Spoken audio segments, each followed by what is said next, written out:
여러분 안녕하십니까? 2021년 8월 10일에 새날을 맞아서 하나님께서 우리에게 주시는 말씀을 함께 나누겠습니다. 사사기 4장 1절로 10절의 말씀인데 제가 7절까지 봉독하겠습니다. 에훗이 죽으니 이스라엘 자손이 또 여호와의 목전에 악을 행하며 여호와께서 하솔에서 통치하는 가나안 왕 야빈의 손에 그들을 파셨으니 그의 군대장관은 하롯의 학고임에 거주하는 시스라요. 야빈 왕은 철병국 900대가 있어 20년 동안 이스라엘 자손을 심히 학대했으므로 이스라엘 자손이 여호와께 부르짖었더라. 그때에 라피도스의 아내 여선지자 드보라가 이스라엘의 사사가 되었는데 그는 에브라임 산지 라마와 베델 사이 드보라의 종려나무 아래 거주하였고 이스라엘 자손은 그에게 나아가 재판을 받더라. 이어지는 말씀은 6절의 말씀이 되겠습니다. 하나님의 작전 지시가 여기서 내려옵니다. 드보라가 사람을 보내어 아비노함의 아들 바락을 납달리 게데스에서 불러다가 그에게 이르되 이스라엘 하나님 여호와께서 이같이 명령하지 아니하셨더냐? 너는 납달리 자손과 스불론 자손 10,000명을 거느리고 다볼산으로 가라. 내가 야빈의 군대장관 시스라와 그의 병거들과 그의 무리를 지손강으로 이끌어 내게 이르게 하고 그를 내 손에 넘겨주리라 하셨느니라. 아멘. 여러분, 봉독한 말씀을 중심으로 하나님의 위대한 여전사 드보라의 교훈이라는 제목으로 말씀을 나누겠습니다. 어제는요 강한 자 에훗의 교훈을 나눴어요. 오늘은 비록 부드러운 여성이지만 하나님께서 그녀와 함께 하셔서 그 하나님 말씀 전달의 채널이 되었고 또 당시에 이스라엘을 압제했던 시스라의 철문국 900대를 격파한 여전사로서 영명한 사사로 쓰임받은 드보라의 교훈을 우리가 함께 생각해 보려고 하는 것입니다. 오늘의 말씀 여러분 잘 아시는 대로 강한 자 에훗이 죽고 난 이후에 이스라엘 백성들이 또다시 타락하기 시작했습니다.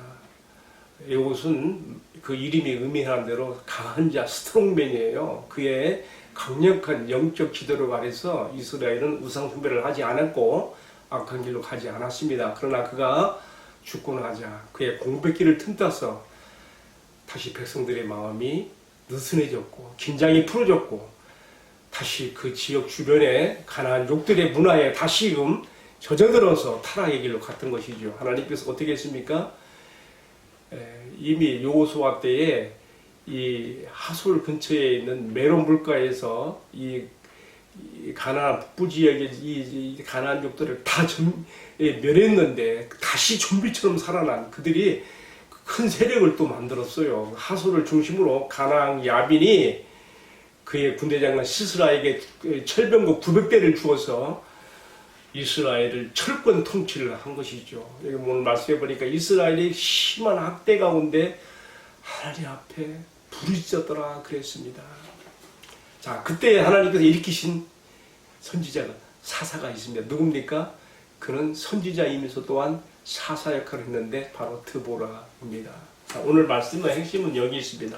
왜 하나님께서 그 수많은 이스라엘의 백성들 가운데 똑똑하다고 힘있다고 하는 남등네들도 그렇게 많았을 이스라엘 그 전체 가운데서 왜 한 여성 드보라를 하나님 말씀의 채널로 삼으시고 하나님의 뜻을 전달하시며 그를 선지자로 사사로 세우셨는가 하는 말입니다.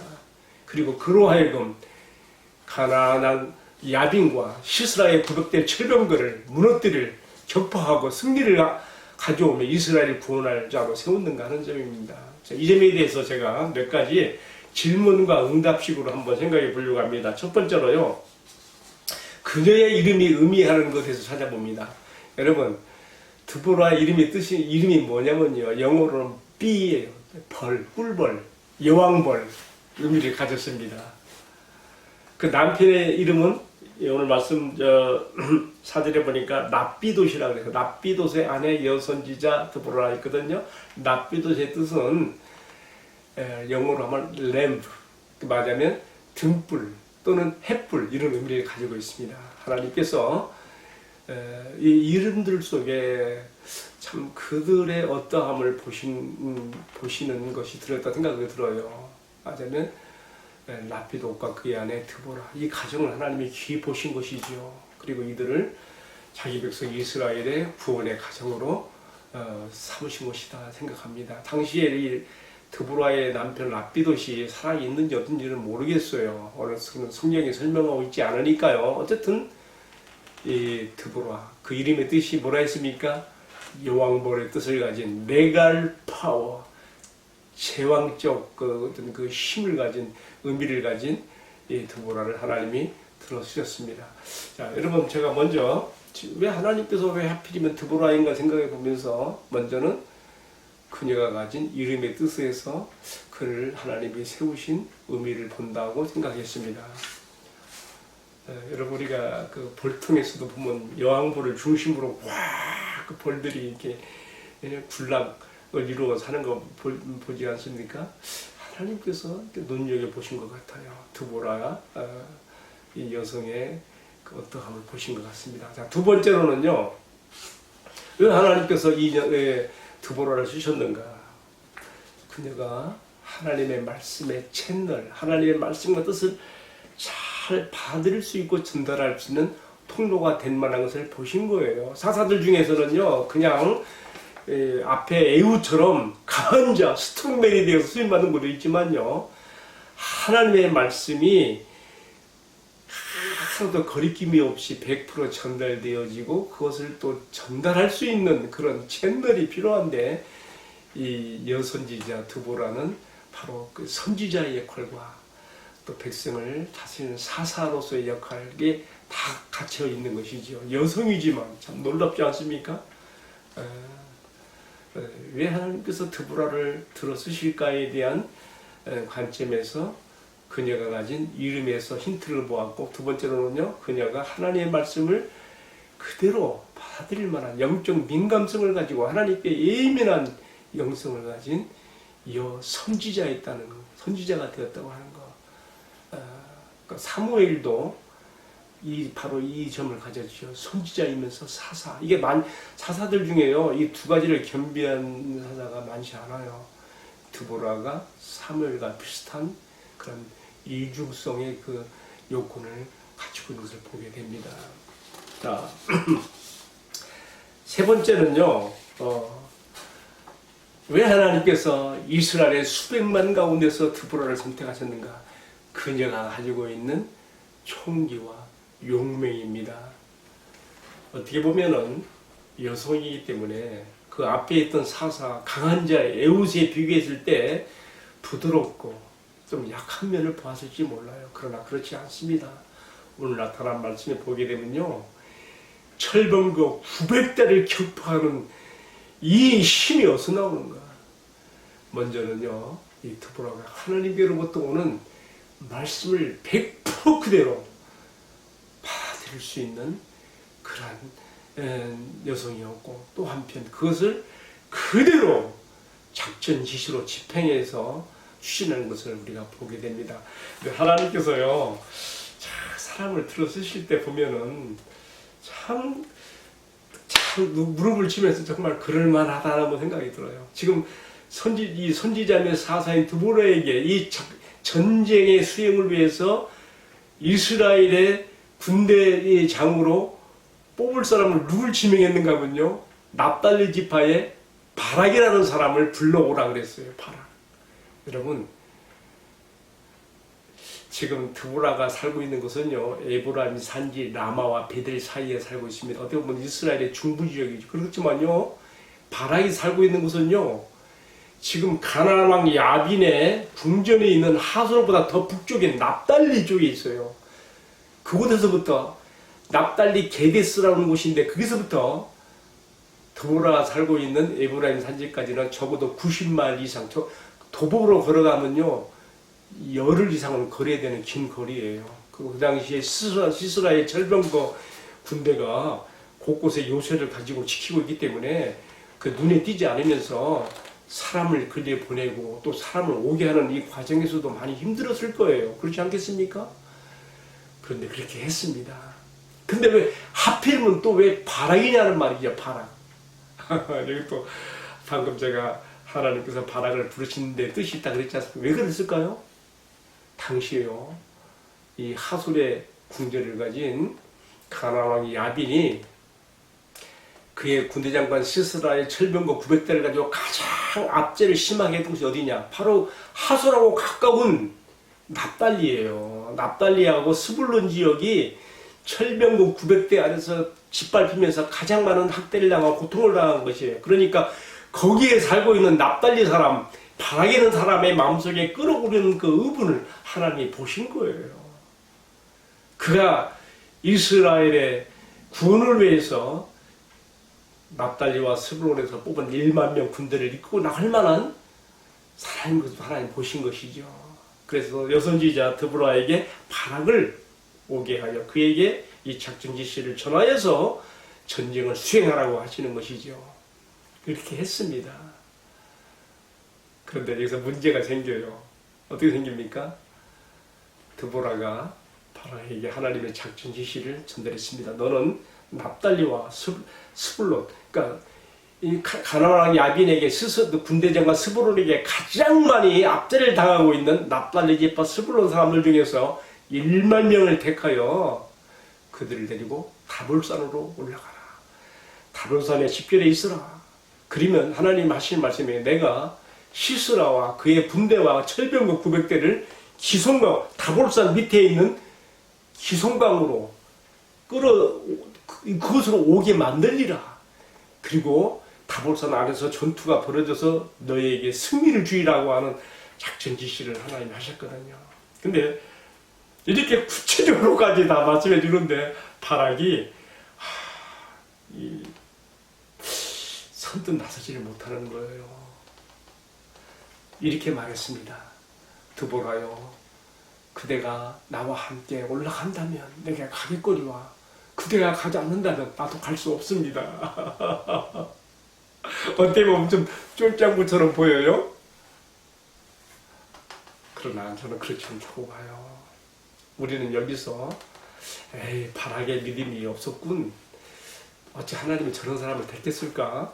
우리가 혹시 바락에 대해서 이렇게 격화시킬 수 있을 거예요. 그럼 그렇지 않습니다. 왜 그럴까요? 여러분, 히브리서 11장에 나오는 믿음의 영웅들의 명단 속에 바락이 들어가 있습니다. 이건 뭘 말하겠습니까? 히브리 11장 32절 이하를 보십시오. 그게 믿음의 영웅들의 이름을 나열하면서 기드온, 바락, 삼손 이게 막 이어지고 있습니다. 바락이 하나님 앞에 믿음이 있는 자인 것입니다. 그럼 왜 바락은 드보라에게 그렇게 말했을까요? 저는 이렇게 생각해 봐요. 기드온도 훗날에 이스라엘이 미디안에게 정복돼서 고통당할 때에 하나님께서 그를 불러 쓰실 때 어떻게 했습니까? 하나님이 직접 함께 하시는 것을 확인받고 싶어 하는 것 때문에 그가 하나님께 몇 번 시험을 하지 않습니까? 지금 바락도 그가 믿음이 없어서라기보다는요, 하나님께서 이 전쟁 가운데 직접 개입하시고 함께 하시는 것을 그의 말씀의 전달자인 드보라와 함께 동행함으로써 확인받고 싶어하는 그 간절함이 그에게 있었다고 저는 생각해 보게 됩니다. 물론 다르게 생각하는 분도 있습니다. 그러니까 저는 견해가 이렇습니다. 이 바락의 간절한 열망이 드보라와 함께 이제 납달리 게데스로 올라갔고 거기서 다볼산에서 1만 명 군사 앞에서 이제 전쟁을 준비하게 됩니다. 여러분, 저는 드보라의 그 참 위대한 여성으로서의 그 면목을 여기서도 보게 돼요. 생각해 보세요. 납달리와 스불론에서 뽑혀져 온 지원병들이죠. 1만 명 군사 앞에서 여성은 유일하게 드보라 한 명이에요. 그것도 참 어떻게 그의 남편님이 랍비두시라 했는데 한참 결혼한 중년 여성의 그 몸으로 이스라엘의 납달리 스불론에서 뽑혀온 1만 명의 병사들 앞에 서서 하나님의 말씀에 작전 지시를 전달하고 있는 그 모습을 상상해 보세요. 제가 오늘 그래서 말씀의 제목을 하나님의 위대한 여전사 드보라의 교훈이라고 정한 것은 이런 면이 많이 좀 작용을 했습니다.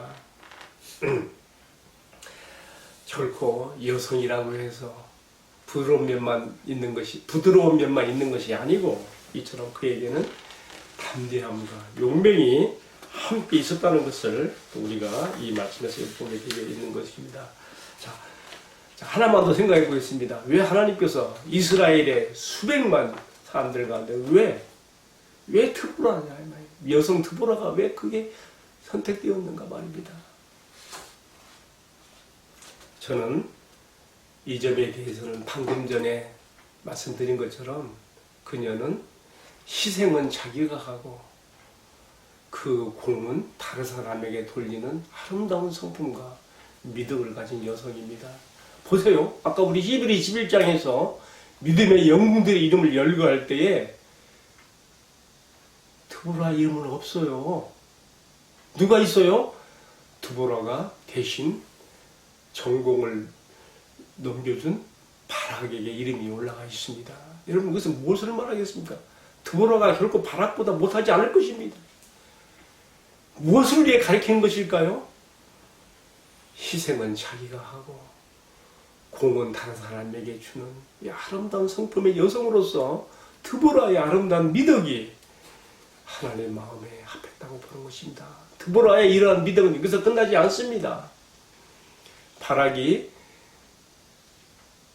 드보라와 함께 가기를 청했을 때에 드보라가 말했지요. 이번 전쟁에서 승리를 하겠지만은 그